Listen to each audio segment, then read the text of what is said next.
cho kỹ khu nhung chọn tu nó khu nhung chóp pha theo nhung lo nhung mua công đòn bè nhót đầu bè bảo lâm nó tụ nó giờ khu nhung bên tụ nhung cúp bao nó cho nó rồi khu nhung lớn tụ nó tụ đủ tụ nó xem rồi chả nó bỏ lên nhung chóp pha nhung e nhau bè bảo lâm nó chúng nó lên tụ tròn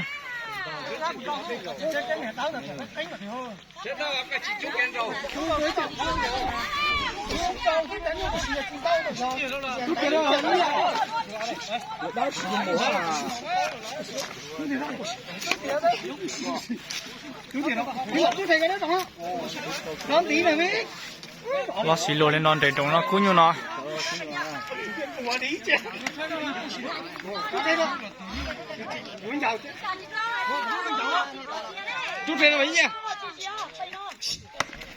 tay cú nó công thì nó đó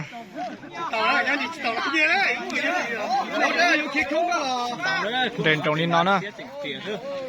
ít khu nhung e nhung lo nữa nhung chóp pha nhung đó cũng đòn bè nhau với bỏ lâm nó chỉ mua xem cân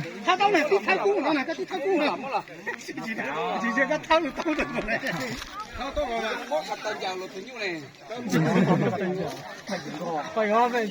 chứ phải như sao á mà xin lỗi gì đó nhưng mà mình chỉ như là nhìn cái như tú rồi chứ là chúng nó chỉ là vẽ đó nè vẽ đó nó rẻ đi cho nên ra nó nè đấy tao cũng vẽ đó nè vẽ này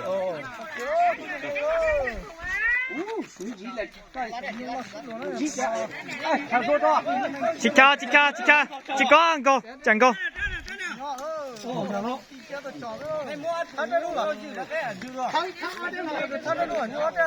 trên đồng lên nó nữa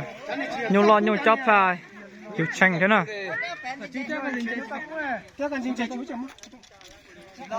nhung cũng nhung lo nhung chóp pha trên đồng lên nó là ô tô dù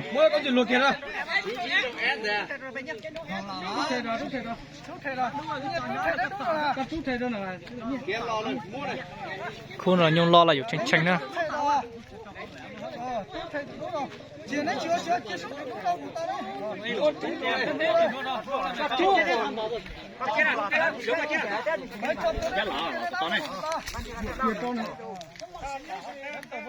ui xì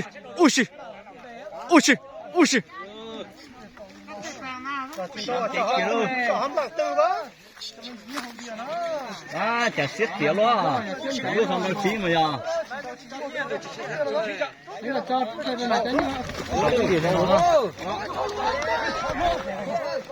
đâu kiếm nó nữa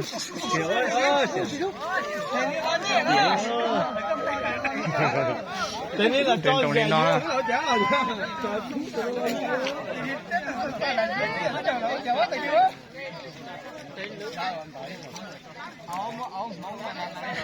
trên đồng lên nó xa nữa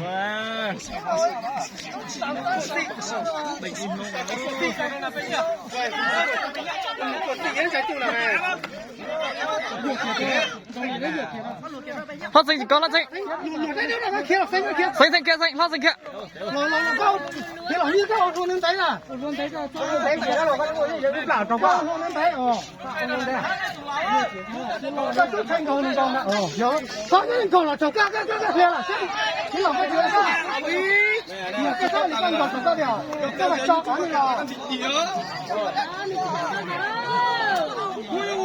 ôi yo còn trai được tiền rồi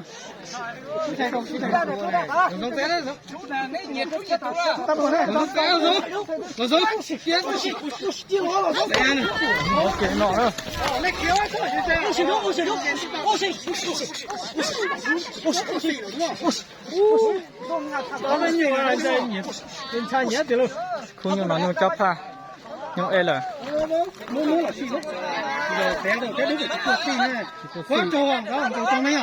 cá chua lia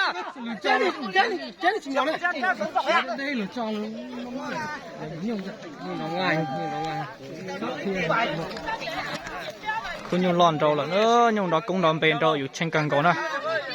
cực kinh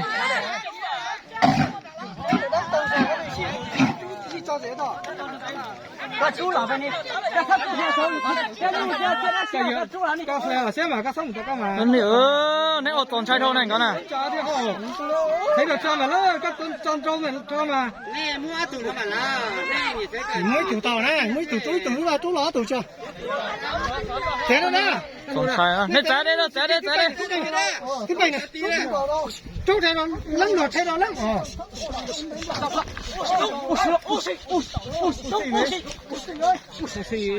thao tiền mà bố thằng nói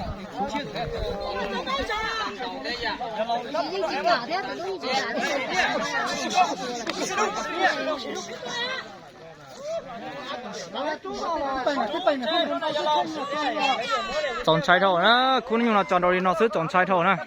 ôi sao mình nói tổng ô lô tồn trái thâu nè cũng như là tồn trái hành nữa nè tụi này màu phải mỏ nè có mỏ ha สงสัยนะไม่เอาอีเปียอี tụi thái này mày ăn đó này chứ gì chứ nào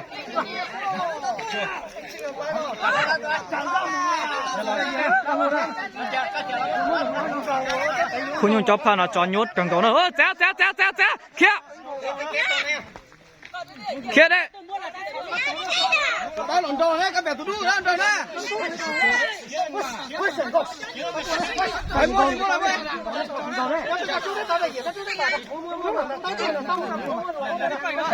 có cái cú này nữa chị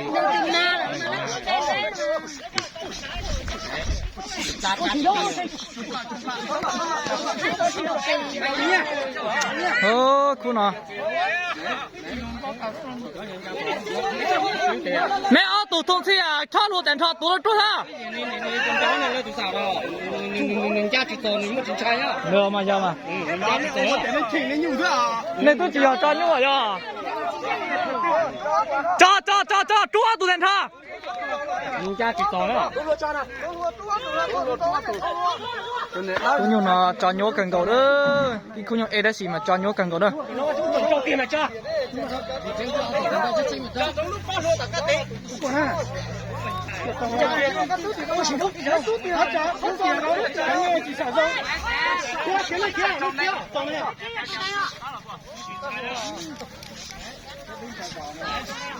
เดี๋ยวสงสัยนะ Đi đâu qua? Đi đâu đây? Tao dựa cái đâu kia nha. Dựa đó. Cái dựa đâu nè. Dựa đâu nè.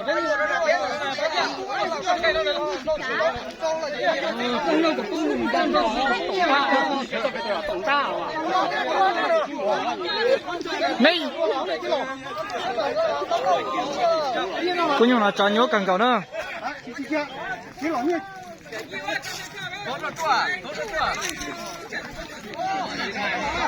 เดี๋ยวสงสัยนะเด้อคุณยังน่ะ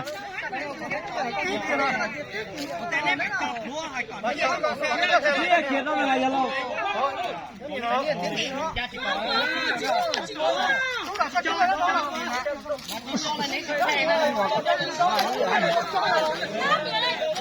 nó là chỉ là hướng kiểu chỉ là lâu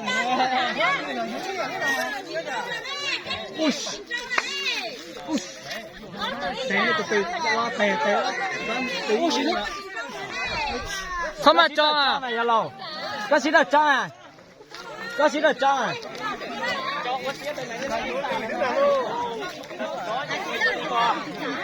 chỉ cảm ơn chỉ tầm người nữa เอ nào อ cái chỉ bỏ này này chỉ chơi này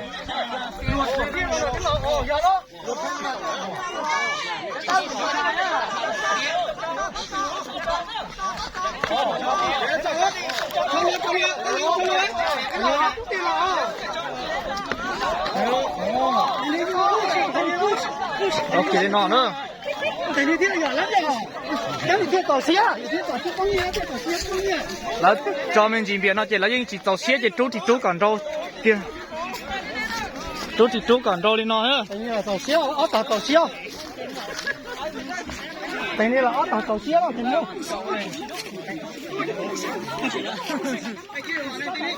Nó liền đó là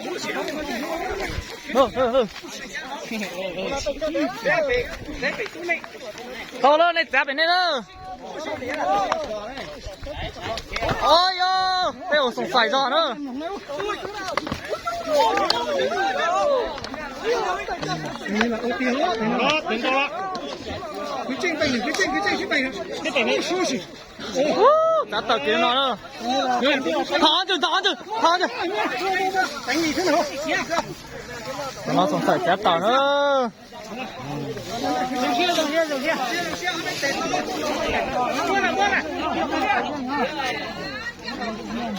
nó nữa bây giờ binh tụi tôi dân kia là bây giờ lớn tụi tôi chết tao là chưa chết á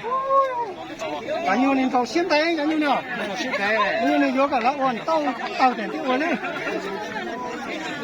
chưa chết á tụi chúng là chỉ nhỏ là thế không mà có mua dân kia nữa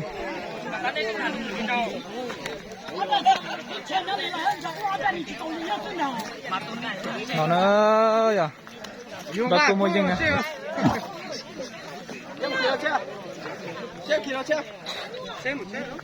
chế một chế à chứ chế một chế nè chế ở bún ra à dễ mà chết tao đó còn trái cho nó thôi nó nữa ya bây giờ bên tự nhiên cúp bờ con tôi dân là từ tự nhiên là con chỉ nhỏ là thế đó xì mua cho cứ cho thôi con đầu mua dân đi nọ đây con dùng chó pa này tụi nó đâu nó đi nóซื้อแต่xì đầu mua con về càng có nó tụi nó nè tụi cúp bờ nó bây giờ lớn tụi lò dân hàng tàu con về ý dạng có nó bây giờ lớn tụi cô toàn đồ dân tàu tụi lò thế một con đầu về ý dạng có cô nói nhà cô nhưng thế nhưng đây nhá đồ đạp bỏ luôn nó nè đây nó sẽ một chục là chỗ lực cô chuẩn gì nè